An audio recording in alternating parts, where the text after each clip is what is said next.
I'm Lucy, I'm here at AO, and today I'm going to be showing you how to clean your vacuum cleaner. When they're clean, they clean better, they work better, and they smell fresher and last longer. So today we're going to be giving our vacuum cleaner a pamper day. So you just want to take the battery out before you start cleaning it, and then with a corded one, you want to unplug it from the wall. Now I like to wear a pair of gloves when I do this because I don't like to get my hands dirty. So you can grab a pair of these, and then lastly, you want to grab a towel. We're going to lay this down on the floor, and that's going to contain all the mess. Let's start by emptying the dustbin. Now on this vacuum, there's a button here that just releases the bin, and then the filter is just here. Now when I pull the filter out, all of this dirt is going to go into the bag here. So a little hack for you all, if you put the compartment in the bin bag and then open it up, all of the dust is going to stay contained in the bag, like so. If you do suffer with allergies, you can pop a mask on for this. So we're going to pop the filter to the side because we will be coming back to this in a second, but we're going to clean the dustbin first. It's really easy to clean the dustbin. You just need hot soapy water and a sponge. Now if your Hoover does have a bag, just take the bag out, pop it in the bin, and then put a new bag in. We're going to pop the dustbin to one side, and we're going to bring back that filter. Some filters are washable, some filters are replaceable.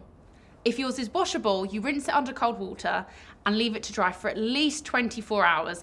If you put it back and it's wet, that's when your vacuum will smell. If yours is a replaceable filter, you simply throw this one away and pop a new one back in. Make sure you check the manufacturer's instructions to know which filter your vacuum is. Here's a little hack for you. Before you pop everything back together, grab some baking soda, put a teaspoon of it in the bin or in the bag, and it's fantastic for odor control. The next thing we're going to do is clear the brush roll. Now sometimes in busy houses you can find hair, pet hair, fibres all get stuck in the roll, and that's when your vacuum is going to stop working properly. So when you clear that, you'll get the benefits of the vacuum. What you want to do is turn your vacuum upside down or pop it on the side, and this is where you're going to see all the hair. So this one's not actually that bad, and I can just actually pull the hair off. Now if it is bad, just get a pair of scissors and cut the hair, cut the fibres, and then wipe it clean. What you want to do is get as much as this hair and fibres free, because that's going to really help the suction of the vacuum. Once you've cleared as much of the hair as possible, grab a damp cloth and then just wipe the brush roll as clean as you can. Again, the cleaner it is, the better the suction will be.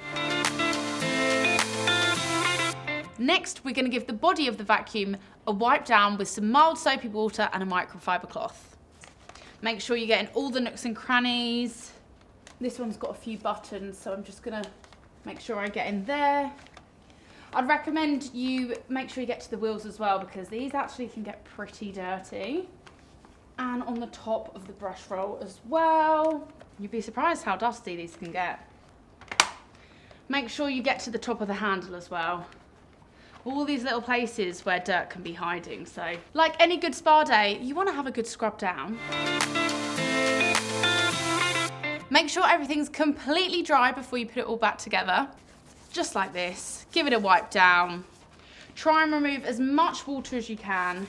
Don't use the Hoover for 24 hours because it needs to be completely dry. Once your vacuum cleaner's dry, you want to reassemble it, and then it will have stronger suction and smell fresher. And that's it. Your vacuum spa day is complete, and now it's ready to do what it does best.